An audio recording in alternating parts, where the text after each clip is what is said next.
Alam naman natin na yung Senate, ah, may a number of them are dyed-in-the-wool supporters ni VP Sara.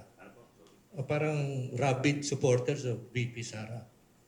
Do you expect any fireworks at this point na mag-move sila to declare it as parang charade or and have it terminated for lack of basis or factual basis? Kung babasahin po natin yung ating saligang batas, ang trabaho po ng Senado ay mag-try. Trial by the Senate shall forthwith proceed. So, ibig sabihin, wala po silang tanging gagawin kung hindi mag-conduct ng trial. So, bagamat meron pong mga pending na doon po sa answer ng ating Vice Presidente, may tuturing po natin na parang motion to dismiss. Kasi nakapaloob po yun dito. Pero sa amin pong paniniwala, hindi po pwedeng i-dismiss ng Senadong to nang hindi po nagkakandak ng trial. So yung dismissal, po pwede pong mangyari yun once nagdesisyon na ang Senado pagkatapos po ng presentation ng ebidensya, pagkatapos po ng trial, mag-render na po ng desisyon ng ating Senado either to convict or to acquit. Pag inakwit po, yun na po yung po pwedeng dismissal. Dagdagan ko lang yung tanong ni Kuya Butch. In 2 days, the trial starts. Real talk, do you see further attempts by the Vice President's camp to delay itong proceeding? Yung kampo niya, may nakikita ba kayong mga tangkapa? Sa ngayon po, wala naman po akong nakikita pang delay na mangyayari. Dahil 2 days na lang po, sa Lunes na, at mismo yung ating Senate President ay nag-issue na ng kanilang mga summon at tingin ko naman ang Senado ay puspusan na rin ang paghahanda.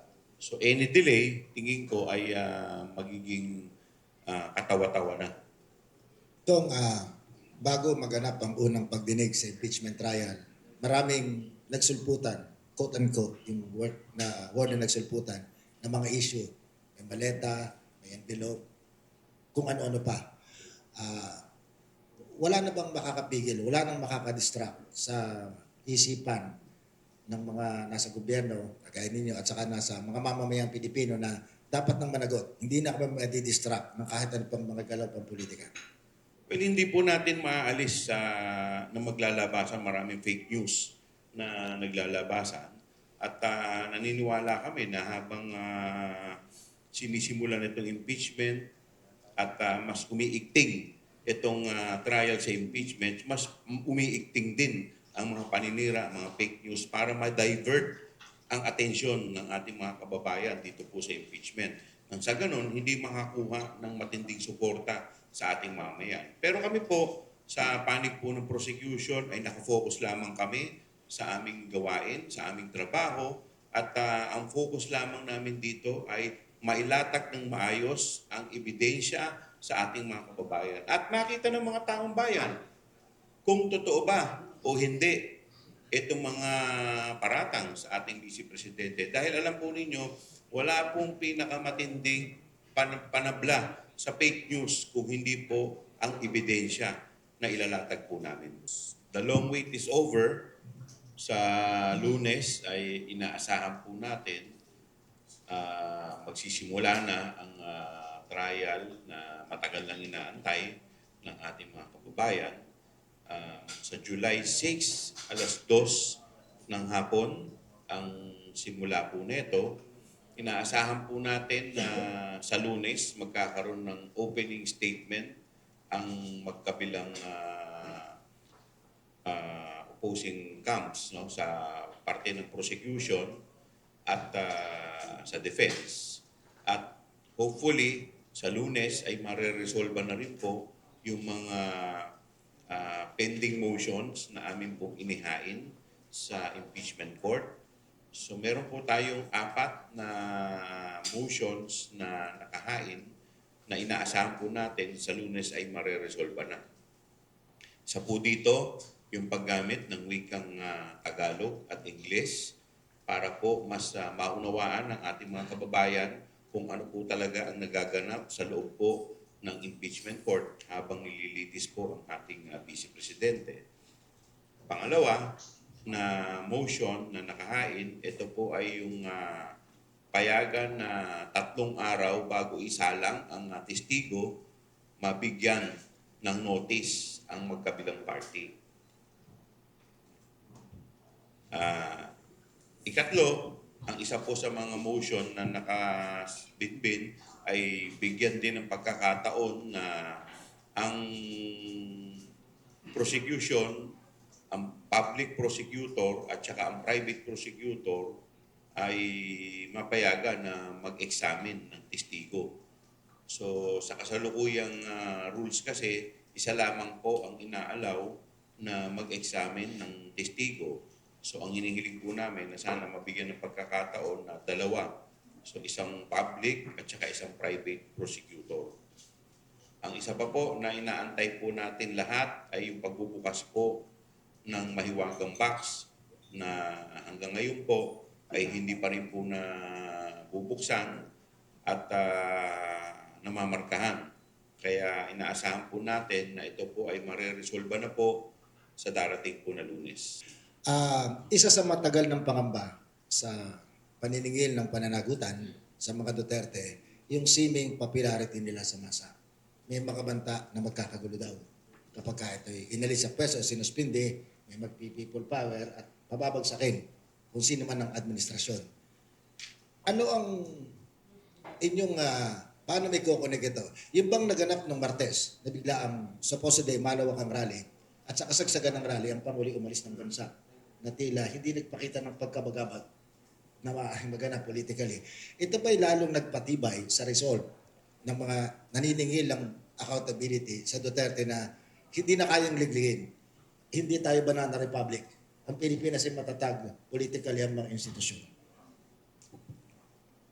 Masasabi ko po na siguro malaking bagay po no, na namulat yung tao nung tayo po ay nag-conduct ng committee hearing sa Committee on Justice kung saan nakita po ng kababayan natin ang mga ebidensya. So marami po ang nagtatanong at panahon na siguro isa sa mga gusto ng mga tao ay matuldukan na itong issue ng impeachment, masimulan ang paglilitis at matapos na ang paglilitis at makita ng mga kababayan natin ang mga ebidensya. Lumalabas po, meron po kaming nakitang survey, 82% ng ating mga kababayan ay sang-ayon sa impeachment trial.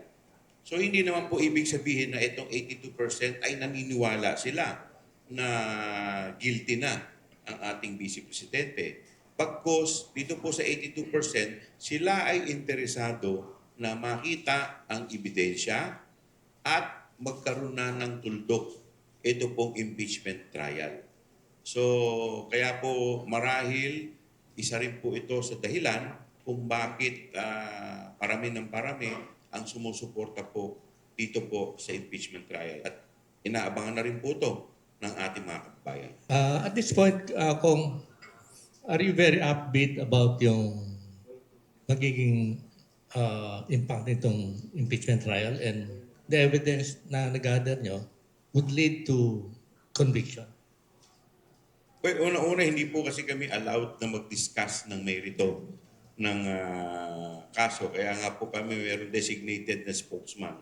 Pero ang po pwede ko po sa inyong mai-discuss ay yung mga po pwedeng mangyari at kung ano po pagdating po ng impeachment ay kung ano po yung mga naganap sa loob. Pero as to the merit ng kaso ay kami po, ang mga miyembro po ng prosecution, ang miyembro po ng depensa at ang mga miyembro po ng senator judges, lahat po kami ay hindi po kami allowed na mag-discuss ng merito. Naalala ko kung doon sa bank secrecy law, exemption, yung impeachment na pwedeng mabaliwala pansamantala yung bank secrecy law. Yung bang kapangyarihan yun na ma-exempt sa secrecy, Kasi doon din nakabata yung nabiyaya sa secrecy. Yan ba'y nakapareho din no, kapag explicitly nabanggit sa saligang batas na pwede sa impeachment trial? Doon kasi sa bank secrecy law, ang pinag-uusapan po kasi doon yung bank account.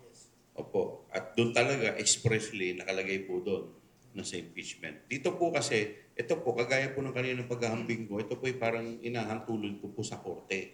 Kung saan ang korte po pwede po magsabina ng mga ITR sa BIR. So, ito rin naman po, itong impeachment court ay tumatayo bilang isang parang korte. Pwede po natin maihantulad ito.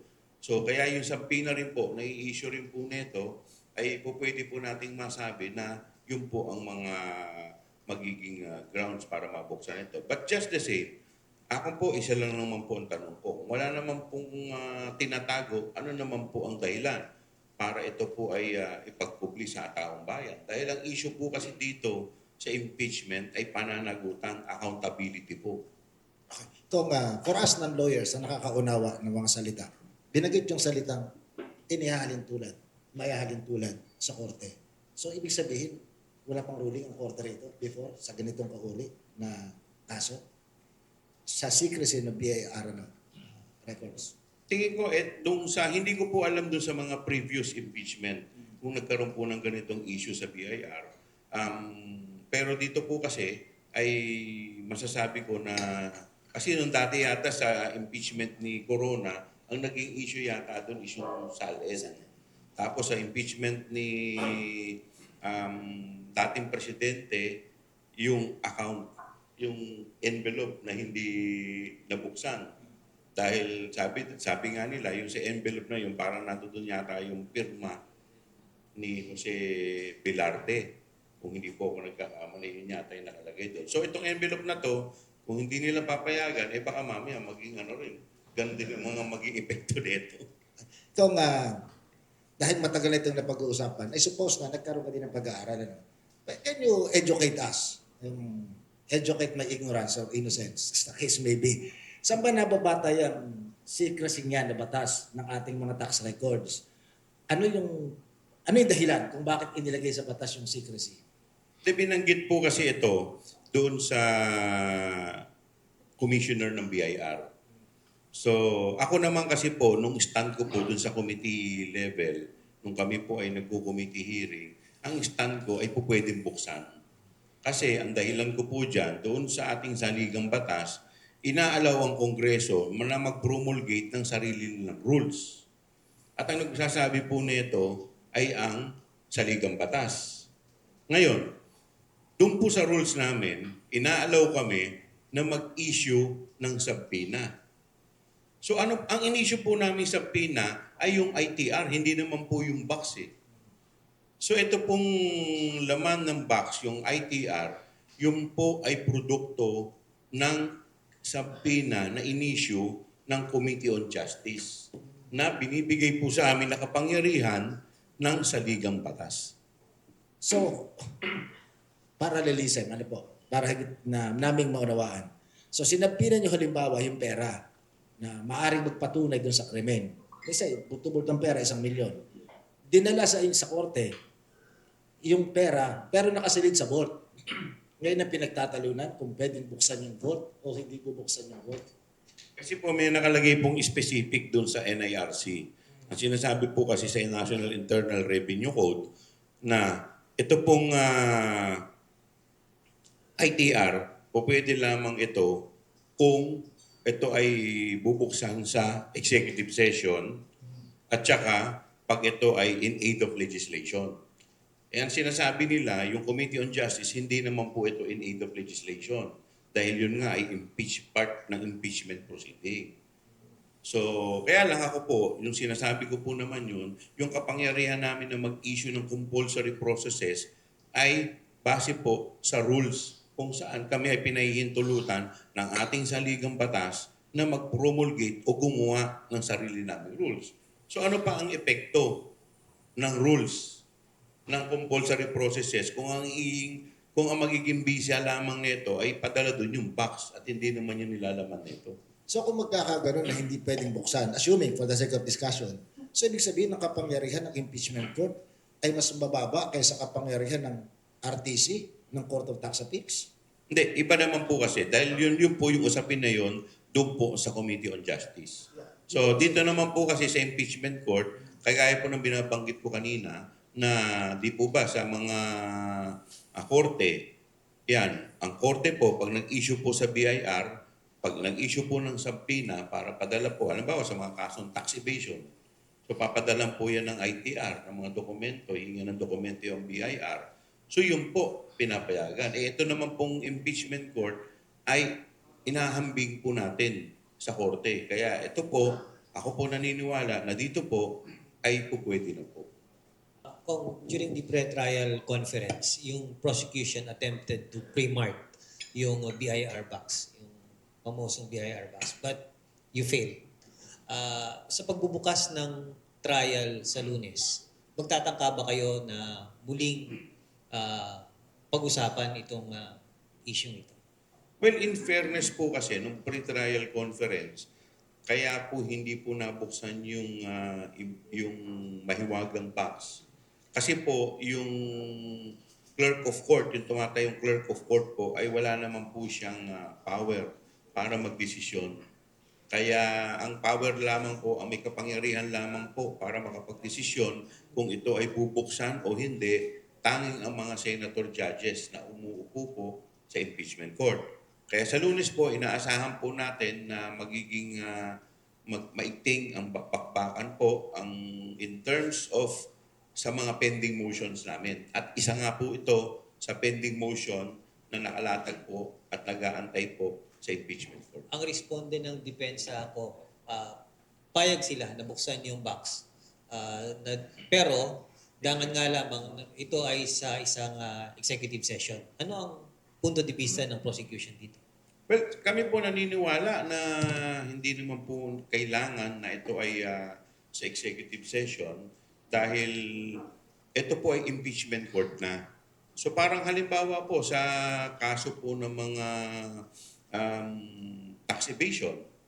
So di po ba pagka ang sa korte nag-i-issue ng subpoena at sinasubpoena ang BIR para sa mga ITR, di po ba allowed yun?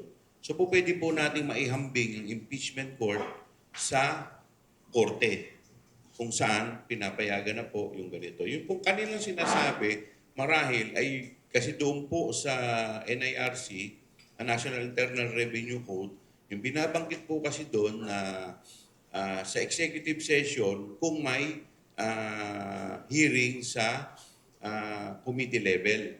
Pero ito po hindi na po ito hearing ng committee level ng in aid of legislation. Ito po ay impeachment trial na. Kumbaga mayahan tulad na po natin ito sa isang korte.